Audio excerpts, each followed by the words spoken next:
suit or dress, but you have to say to yourself, what do I want my target market to think? What do I want my boss to think? Here's another interesting observation, Yvonne. A lot of ladies will come to work, for example, and they're wearing, say, high heels. And then at work, they will take off those shoes and they will walk into their boss's office barefoot or in Masai San. So you're telling your boss that, you know, okay. Do you know, decisions when it comes to promotions and things like that are made on the basis of some of these. And the organization at the end of the day is looking for somebody who can go out there and represent that person, and that person can represent that organization the best possible. Absolutely. When we talk about dress codes, sometimes we tend to talk about ladies a lot more because, well, they're a lot more fashionable. But for men, what are the essential do's and don'ts when it comes to dressing at the workplace? For men, there's not too much variety. Eh? It's a suit or a suit. Well, yes, ladies have more leeway, and in fact this is where ladies will have the advantage, because they can take advantage of things like psychology of color. But I will say this, certainly when it comes to men and women, is first of all dressing in clothes that flatter your body shape. You know, now when you say that, there's a lot of people who think, oh, okay, let them be absolutely fitting and figure hugging, and everybody's got to know what what your mama gave you. Well, you know, there's something to be said about leaving a little bit to the imagination. Okay, all right. And actually, dressing according to body shape. Let me tell you, if you're wearing clothes that are too tight, too sheer, too short, too revealing, you're actually seen as being insecure. That is the message that you're sending out. Okay. Now, if you wear clothes that are too big, and this is where you find a lot of men wearing shirts that are too baggy, suits that are literally hanging all the way down to the middle of the palms, right. You're actually seen to be hiding something. So you've even got to go a little bit beyond dressing. And if visually we're taking our cues from you and we want to be able to look at you and say you are the best at what you're doing, then you've got to dress in clothes that flatter your body shape. So that's something that's really important. When you go shopping, make sure that you're actually buying those clothes that fit you well. If not, a tailor is your best friend. You know, this whole thing about shopping. Go with a friend who's going to give you their honest opinion. Don't necessarily take the advice of the person working in the store who's going to tell you... He needs to make a sale. Yeah, exactly. That person will say, Mama, you're not kubamba. But you know what? She wants to make the sale. That's right. And if you're a size 8 and you used to be a size, or, you know, you're a size 10 now, you used to be a size 8, come to grips with that reality and say, I can no longer fit into this. That's right. No matter how good it is. And, you know, make the necessary adjustments. Okay, yes. all right. So we were talking about that for men. Particularly, they don't have much in terms of color. Yes. I suppose the only thing they can play around with is the tie, the pocket square, and that sort of thing. Right, and that's a little bit of the style personality. So yes, you were asking me about men. So I would say dressing according to their body shape again. And I think for men, what they need to do is try to, in most cases, just kick it up a notch. So for a lot of men, they will, for example, you may be in an environment where, say you just wear a shirt and a pair of trousers. Well, my advice would be to kick it up a notch. You can add on a jacket, maybe, or maybe add on a tie without the jacket. There are all these different degrees. So my advice would be, one way of standing out in this crowded marketplace, in an organization where the road to the top goes like this, is to try to dress a little bit better than the rest of your counterparts and your peers. And it's not about showing off, it's just literally about setting out the message that I take pride in my appearance, and this is what you can expect of me in terms of my work output. Right, we have a message here asking, what about bankers? How do we expect our bankers to dress? Okay, now banking is a conservative profession, I think much like the legal profession. So again, you are handling people's money. You know, people are really sensitive about handling money, and you've got to look like you have that financial nous, and you can do that through your dressing. Now you'll find in banking they dress a little bit more conservatively. You wear navy blue, you wear darker colors, because you want to give the appearance that you are stable. You want to give the appearance that you can handle things. You don't want to be too flashy when you're in the banking industry or the insurance industry. You still want to have a little bit of a style personality. You know, you can do it with, like you said, pocket handkerchiefs and things like that. But at the end of the day, for banking, try to err on the side of being more conservative. And I'll tell you why. That's an interesting question, but I did go to the bank one day and the teller was, you know, had all this bling and his man and everything. And the first thing I kept thinking is my money safe? Because obviously he has a lifestyle that he needs to fund, and all that flashy lifestyle. And after that I said, well, I shouldn't make that judgment, but I couldn't help it. But that's an inference you made. Yes. Whether you could control it or not. Yes, whether I could trust him with my money and whether, you know, he's living within his means or living outside of his means. Okay, so that's interesting to note about bankers. We have another one here.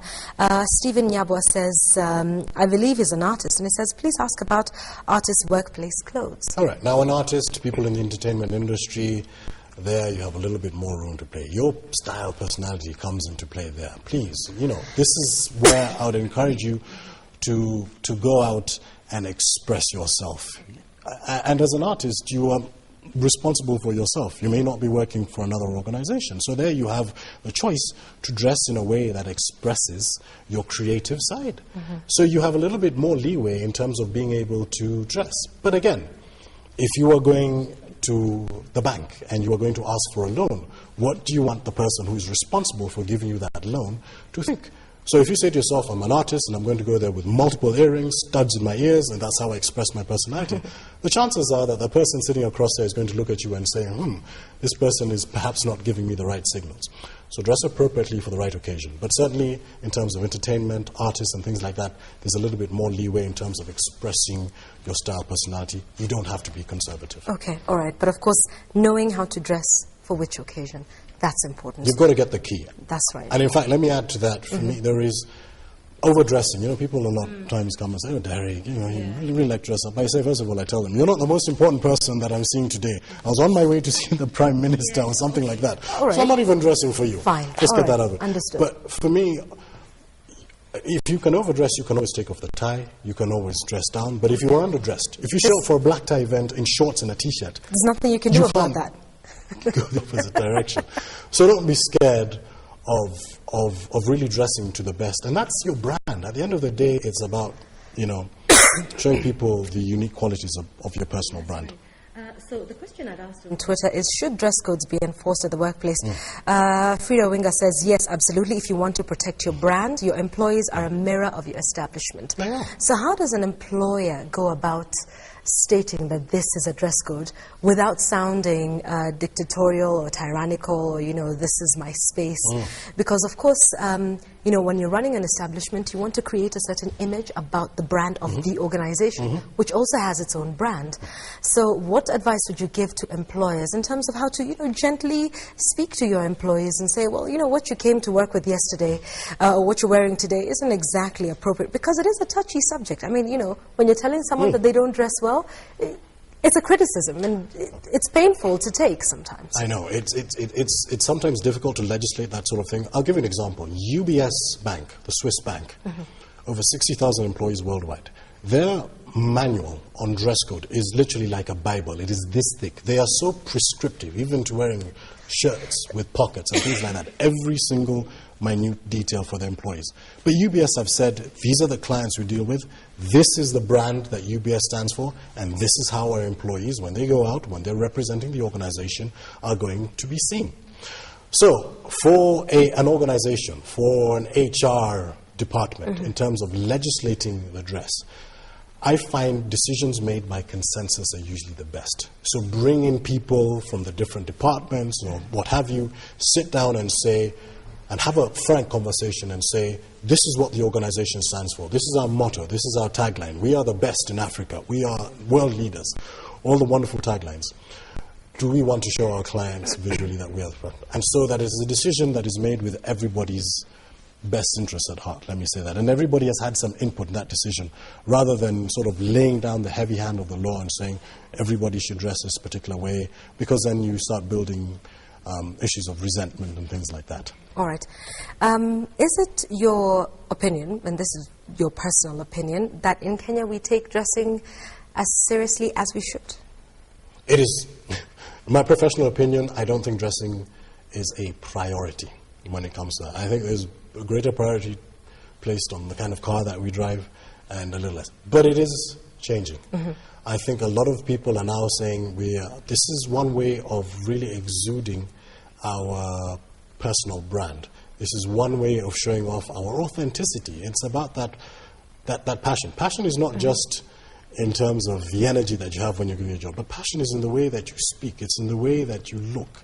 And showing people that I am proud when I step out into the world every day in a professional capacity. And so certainly people are rapidly saying that this is one way that we can distinguish our personal brand, and dressing in a way that's appropriate and shows off my true positive traits and qualities. Okay. Before I let you go, let's talk about women in heels. That's a huge one for a lot of ladies going out to the office every day. The pros and cons of heels have been elaborated before, I think, you know, in terms of posture and things like that. But a lot of women feel the pressure to put on heels going to the office because apparently that's the formal look. Is it necessary? Not all ladies can handle heels all day running around in the office, or perhaps for someone in sales and you have to move from one office to the next. What's your take on that? What advice would you have for ladies and wearing heels? And we see some, Derek, who are wearing heels and it is obvious that they cannot balance, let alone move for the next 100 meters or so. All right. Well, Yvonne, I believe that heels make women look more authoritative. I believe heels make women actually have better posture. Now, there are those women who cannot wear heels for some medical problem. I'm not referring to those. That's a very small segment. But heels invariably make you look better, make you look taller. A lot of women are naturally shorter than men. So that's one way of building up your stature and influencing the positive body language that you have. However, I think the devil is in the details and how high those heels are.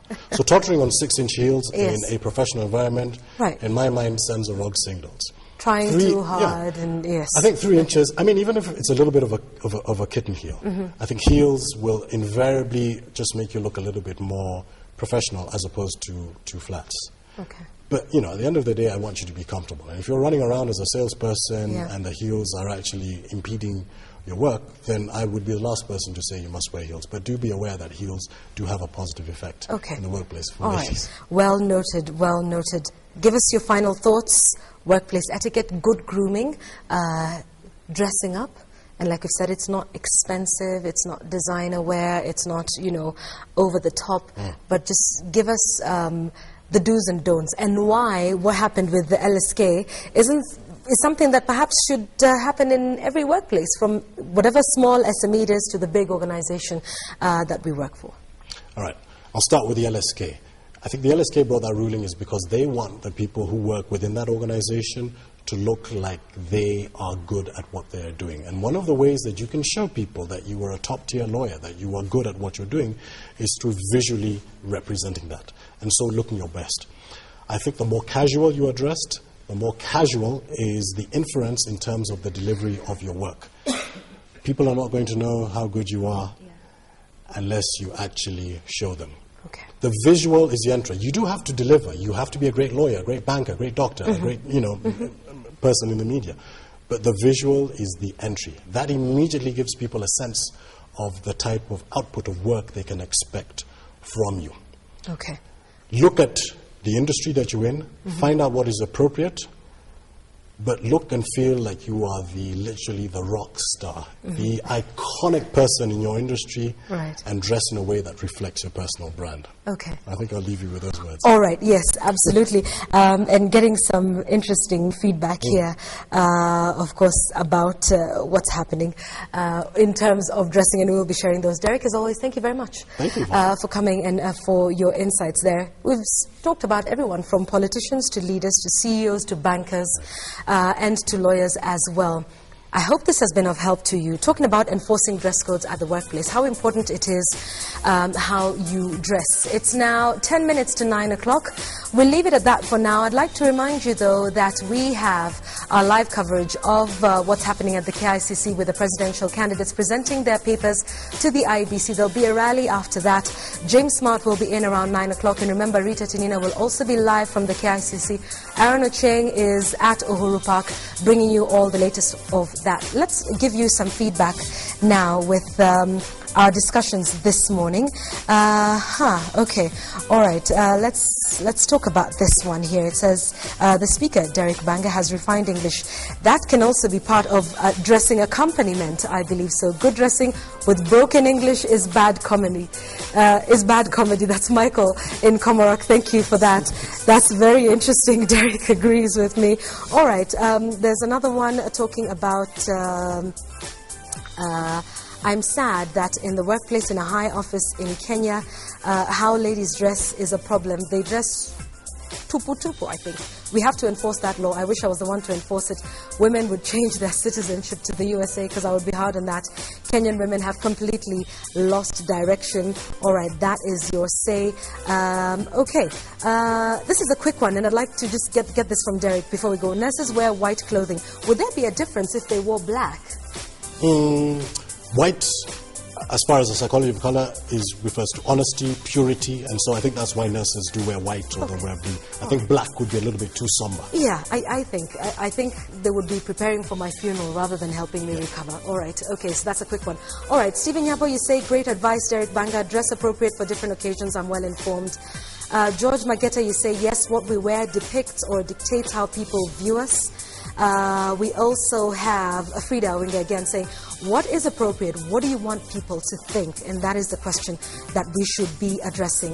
Kinyanjui Kombani says, it was good seeing you at Kenyatta University yesterday. Your presentation was, as usual, outstanding. Kenani, thank you for tweeting. You say, yes, it should be incorporated, dress codes, that is. It brings sanity to our society. You also say, dress code is key. It identifies one in a particular field. All right, so those are your thoughts this morning.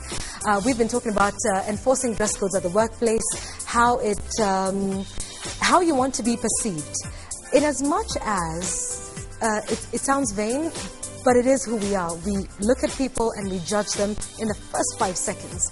So is that a battle you want to start to lose even before you've opened your mouth to say who you are and what you do and what you're good at? I think not. I hope you've had a good time on the show today. I certainly have. Thank you, Derek, for joining us. And indeed, keep it KTN throughout the day. This is your authoritative news channel. We have lots more lined up for you, so stay with us. It all happens here on KTN. We'll see you again tomorrow. Have a lovely day.